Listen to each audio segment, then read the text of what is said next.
Inside the logic wing of the university, academic life hums to the frequency of unbiased variance. It is the prevailing belief that the universe operates as a series of blind, calculable, stochastic processes.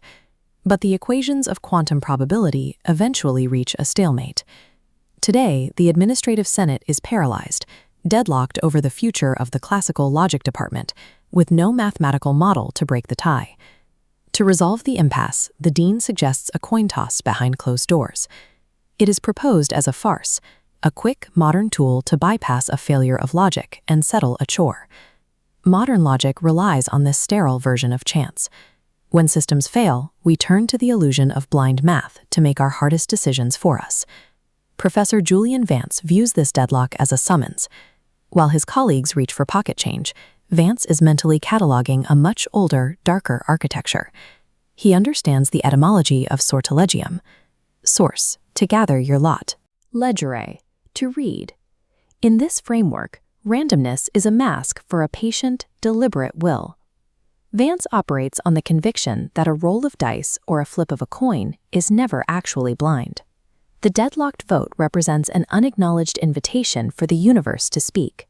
Vance intends to provide the tools for it to do so. Vance leaves the fluorescent lights of the boardroom, walking into the shadows of the campus courtyard.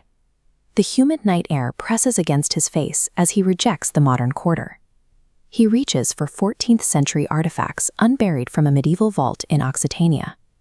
These objects have a physical history far removed from university math.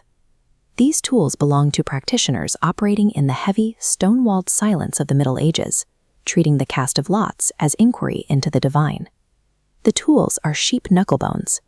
They feel impossibly heavy, charged with the geometric certainty of centuries. Unlike the machine-stamped symmetry of a modern coin, these bones are jagged and asymmetrical. Their surface is a map of organic ridges and pits, defying simple 50-50 probability. Divination requires instruments forged by history and biology, not the unbiased machines of the industrial age. Vance loads the ivory knuckles into a worn, oil-stained leather cup. This vessel serves to isolate the tools from his direct human touch. He begins a rhythmic shaking. The motion is steady, designed to align the kinetic energy of the bones with the biological pulse of the practitioner. The syncopated clack of bone against leather mimics the thud of a heart. It creates a psychological barrier, stripping away the remaining influence of the modern world outside. A sharp, deliberate flick of the wrist releases the bones. This kinetic force acts as the bridge between human intent and the universe's response. This isn't an introduction of chaos. It's the initiation of an ancient protocol for receiving answers. The bones tumble through the night air, passing through the crackle of falling autumn leaves. In this window, human control has officially ended. They hit the dry dirt with a heavy, dusty impact. The kinetic energy is violently arrested, and the universe's decision is finalized. A sudden silence follows. The rattle of the cup and the rustle of the leaves fade as the artifacts settle into their final positions. This stillness marks the execution of a deliberate placement. The geometry of the scatter is now fixed and unyielding. Vance looks down at the knuckles. They have not scattered in a random, unbiased heap.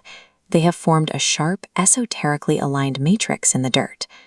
This specific geometric alignment provides the answer the university logic wing could not reach. The universe has spoken through the knuckles. Julian Vance stands in the shadows with terrifying certainty, while inside the brightly lit boardroom, his colleagues are trapped in loops of their own indecision. The central ledger has found its mark. The dance of the logic department is decided, dictated by a geometry older than the vote.